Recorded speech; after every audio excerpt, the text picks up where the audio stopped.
Back in the Bellator cage, back in the win column.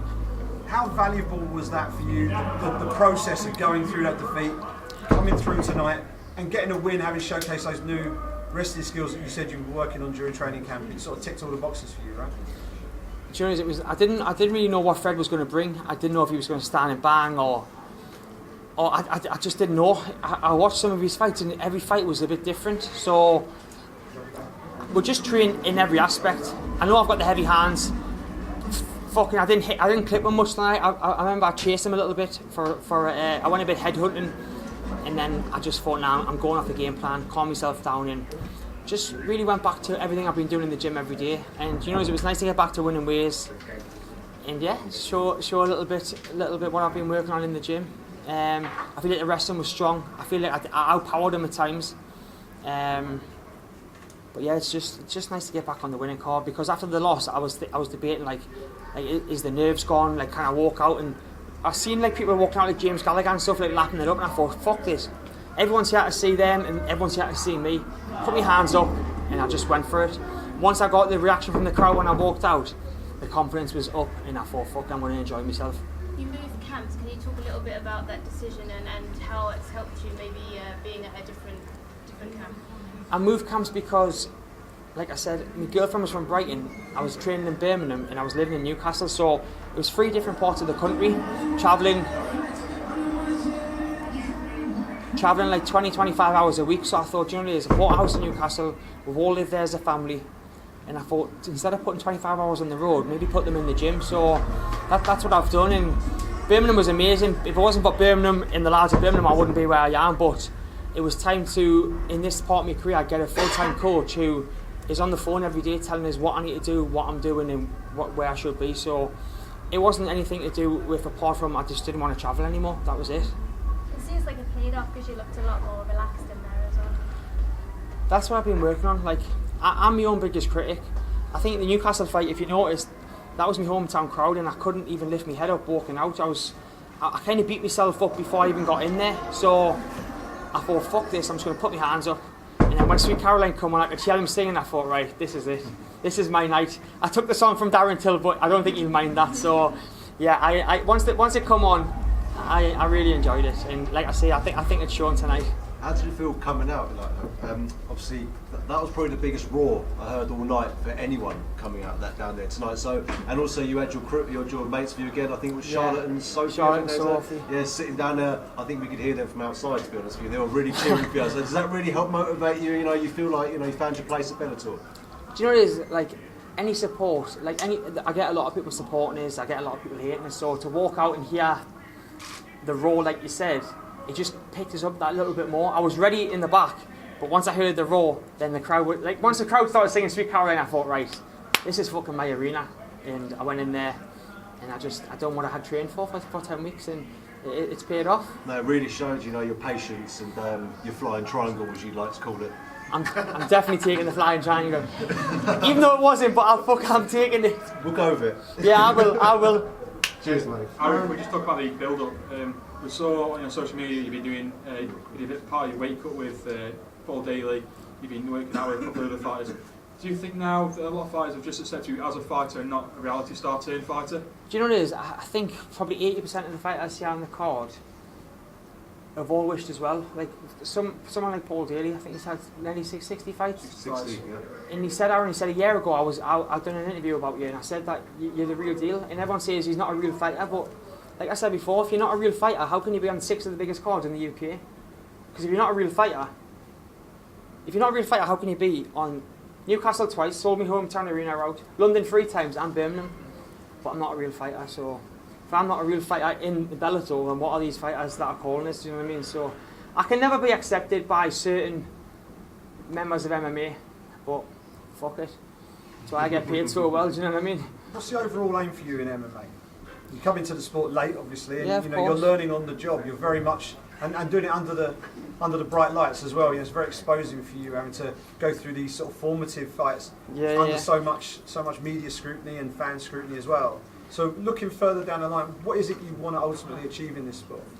I just want to achieve as much as I possibly can. Like, as much as I can. Like, I thought I'll have one fight, enjoyed it, had 2, and then I thought, I'm not looking at like, I'm looking at a good 4 or 5 years still.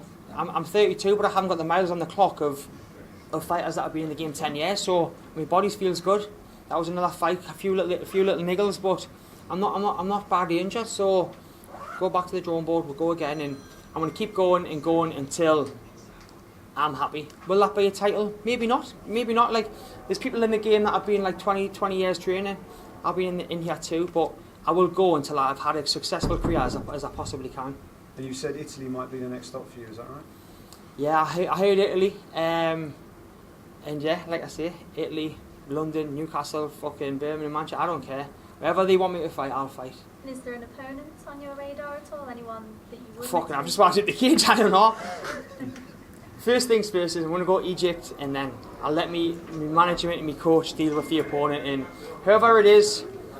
I really don't like, everyone says this, but whoever they pick, I will fight. Whether I get beat, whether I win, I don't care. When do you think you'll be ready to get back in there? I think it's October. October, then I've heard Newcastle December. And this time I'll fucking blow the roof off the place.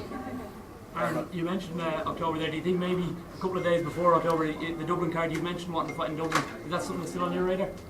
No, Dublin was, I asked, they told me that I would be Milan. There's so many good fighters in Dublin that I think deserve to be on the card more than me. So I think, as a home show, I think they should fill it with Dublin fighters, personally. It's on the list, but for now, I think the Dublin fighter should headline it all, and I'll be there supporting, and then 2 weeks later, I fight in Milan, I think. How much did the loss affect you, and how much was it playing on your mind going into this one? Well, I'd never lost before, so I didn't really know what to expect. It upset us because I thought I had let everyone down. I mean, it was my first loss, and it was my first loss in Newcastle, so it doesn't get any worse than that. And I felt like once I had lost, the pressure was off a bit. Like the build-up this week, I just felt nice and calm. I thought, I've lost now, so what's the worst that can happen? You can only lose. And that was it. And yeah, it affected us, but it affected us in a good way because I've just got back to winning ways and showed a bit more of an all-round game than I was used to. How much did it mean to you to have your friends from the reality TV world come out again? You know, they couldn't pretty much all your fights. Charlotte, obviously a very close friend of yours and a huge celebrity as well, come out and take her Saturday night and come to support you in your fight. Do you know, Charlotte, my mum, just everyone that comes, even people that just support us from Jory Shaw, is anyone that supports us, it means the world to us. Do you know what I mean? And like I say, when I hear the roar of the crowd, I must be doing something right. Do you know what I mean? I hear a little bit of boos, but fuck them. The roar was better than the booing, so it's all good. Aaron, congratulations on a beautiful finish. Thank you. Are you a religious guy? Am I religious? Yes. I'm not, unfortunately, I'm not. Yes, this is actually a Hinduism sign, so it's a peace sign, isn't it? Is it peace? Yeah, peace. Yeah, peace sign, yeah. It's also signed by the Hinduism. And last thing, you said you could make a lot of money doing other things than MMA, so what brings you to the cage? Do you know, I had a TV career that was paying well, but it wasn't fulfilling me as a person. Like, after TV, if I had kept that up, then where would I go? And I always said to myself I wanted to do MMA, so it was getting to the point where I was getting to 30 years old, and if I didn't transition then I would never have done it. So I transitioned, I put me all into it, and here we are, 2 years later, 6 fights in, and yeah, and just a flying triangle on the card, so I'm good.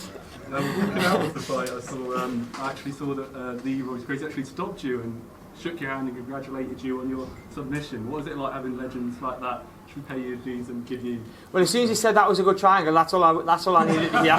That's all. I think he was going to finish the combo, but I was just like, as soon as he says that was a good triangle, I was fucking. The smile went from here to here. So it's it's nice that people like Gracie and Paul and MVP when I'm coming out. It's nice to get recognition.